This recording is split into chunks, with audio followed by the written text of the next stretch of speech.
Well, thank you. Madam Speaker, I would like to thank my honourable colleague from St. John's East for introducing the motion before us today and for his tireless advocacy in support of universal public dental care in Canada. Now, before I go further, I just cannot let the completely incorrect comments of my colleague from Montarville go unremarked. He's absolutely 100% incorrect about his jurisdictional arguments that he just made.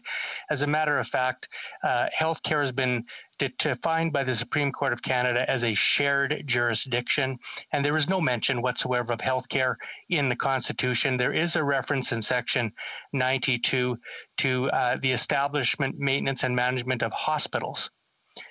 There is no question that hospitals fall under provincial jurisdiction, but healthcare has been ruled to be shared. And that's, of course, why we have the Canada Health Act. My honourable colleague spent a long time trying to argue that the federal government can't establish expanded basket of services. But, of course, the Canada Health Act is exactly what establishes coverage for healthcare in this country. So lest any Canadian watching this fall under the misapprehension that we cannot create an expanded basket of care to include dental services, they need to be corrected on that. Now, the COVID-19 pandemic has brought the immeasurable value of Canada's public healthcare system into stark focus. Over 50 years ago, it was the aspiration and dedication of New Democrat Tommy Douglas and those inspired by him that built our present system, which ensures that every Canadian can access physician and hospital care anywhere in this country as a matter of right. This cherished institution defines us as a nation. It is an affirmation that we will take care of each other at our most vulnerable. It is a reflection of our commitment to equality and justice. However, the COVID-19 pandemic has also served as a tragic reminder that our healthcare system is not perfect and it is not complete. Many important health services remain uncovered across Canada. For these, patients remain at the mercy of their ability to pay. This is contrary to Tommy Douglas's dream, which was to build a comprehensive system of healthcare. The motion before us today would help address one of the most glaring and illogical gaps in our public system, dental care. Indeed, many Canadians may not know that dental care was always envisioned to be part of our universal healthcare system when it was recommended in the 1960s. It was only the shortage of qualified dentists at that time that prevented it from being covered by our present system, a shortage that was solved decades ago.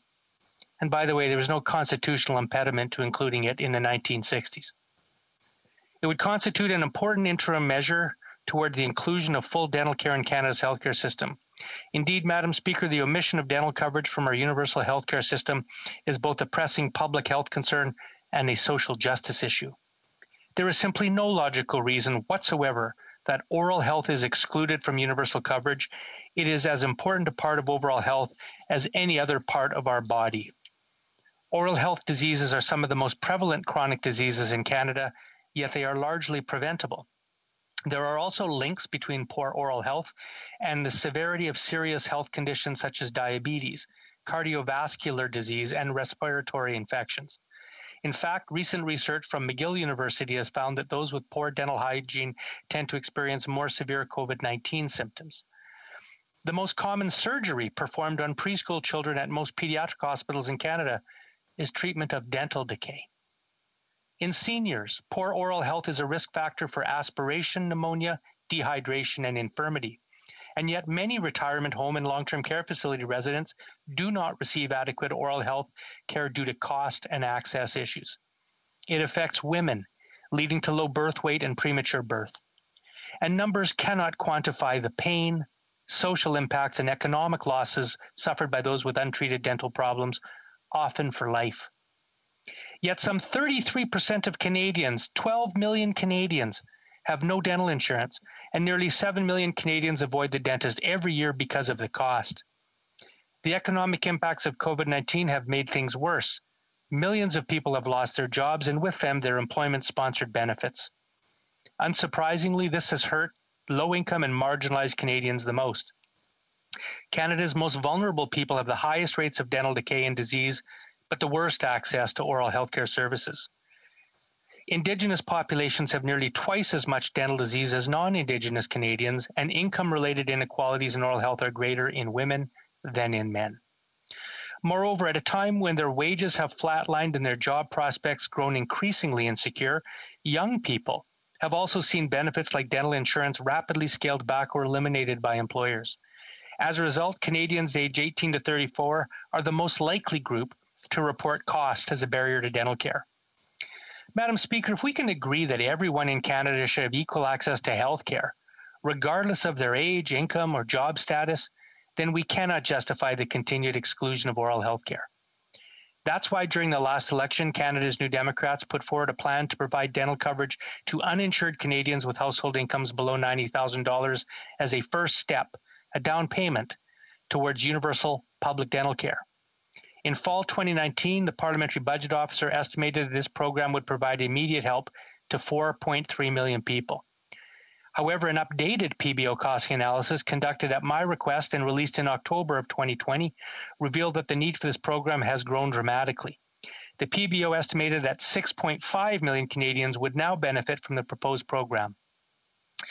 Under the NDP's plan, there would be no cost for individuals with a household income under $70,000, and co-payments would be required at a sliding scale for those with household income up to $90,000.